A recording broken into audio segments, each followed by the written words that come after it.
Gender-based violence remains the most pervasive human rights violation in Latin America, as the 2024 Regional Gender Equality Profile notes, and the recent assault on President Claudia Sheinbaum illustrates how contemporary abuses are rooted in long-standing historical patterns of machismo and impunity.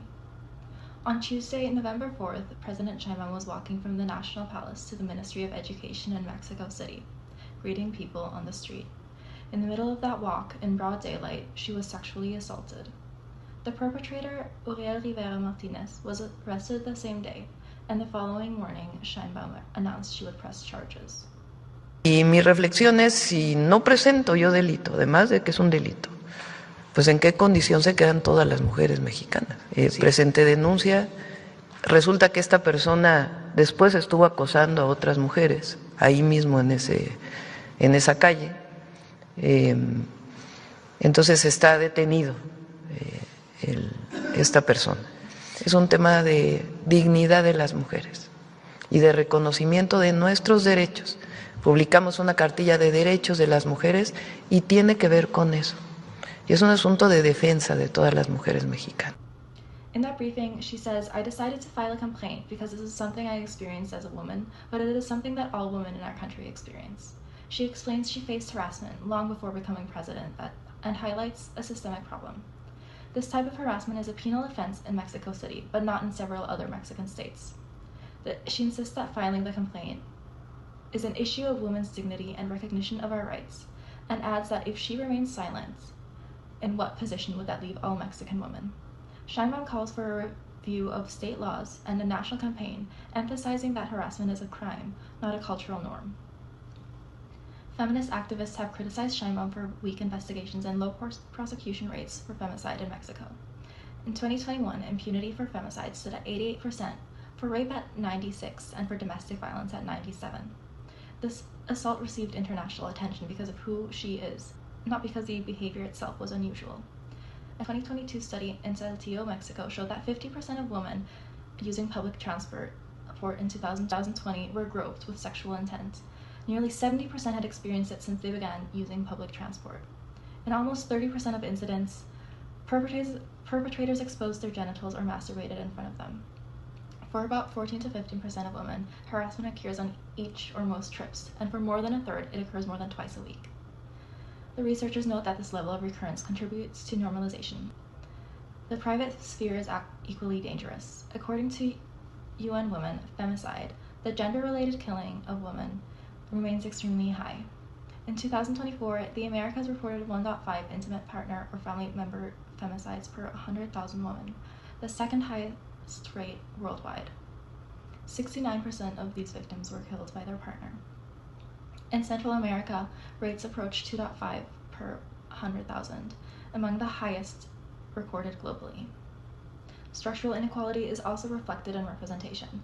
Women's representation in local governments in Latin America is 27.2%, showing persistent gaps in leadership and decision-making.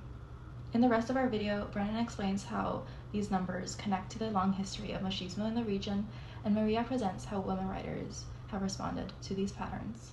So what is machismo? To many, it's a strong sense of masculine pride, exaggerated type of masculinity. It has pretty distinct characteristics like aggression, but in Latin America, the idea means something a little bit more, because that idea remains the strongest in the Latin America and Spanish cultures. And even in contemporary Latin America, the effects of machismo are visible in both public and private life. There are high rates of gender-based violence, unequal labor participation, and sometimes it's not even just women on the receiving end of it. Men often encounter cultural barriers that discourage emotional expression or caregiving, so it really shows that it can have effects on all areas of society. And while there were certainly elements that predate colonialism, the Spanish and other colonists overthrowing the social order at this time of those countries, often quite violently, in Latin America really reinforced the ideas of machismo. And because the colonial administrations, the encomienda systems, the militarized nature of colonization as a whole greatly elevated the power of that culture in really shaping Latin America and the institutions, because you got European colonialism religious norms, and socioeconomic structures, they all contributed to the culture of machismo and contributed to making institutions like the maquiladoras factories that show some of the harsh realities of machismo that many do indeed choose to accept or turn a blind eye to. And I mean, when it gets especially harmful is when taken to the actual like violent extreme, leading to domestic violence and even femicide, which are still large problems in Latin American countries that definitely need to be addressed. But action is difficult because there's a lot of cultural conditioning, as well as often from a young age in the home, because in a lot of people with their religious backgrounds, it's a difficult issue to tackle because of the conditioning. And that conditioning can often lead both men and women to view this type of behavior as normal and even acceptable part of the culture. In discussing violence in Latin America and the ideology of machismo, I will focus on the role of female activists and writers responding to their restricted place in society. In Wasserman's text, he points out that throughout the 19th century, women were limited to the lowest paying jobs. Most women worked in the domestic sphere, but some worked in factories where the pay was no better and the conditions deteriorated considerably over the course of the 1820s and the 1830s. Here is also a table on women's enfranchisement in Latin American countries that shows how slowly formal political rights arrived. Most Latin American countries granted the woman the right to vote only in the mid-20th century, like in Mexico in 1952. Before these rights expanded, Colombian writer Soledad Acosta de Samper wrote the essay, The Mission of the Woman Writer in Spanish America, in 1895. She imagined women as moral leaders capable of elevating civilization itself.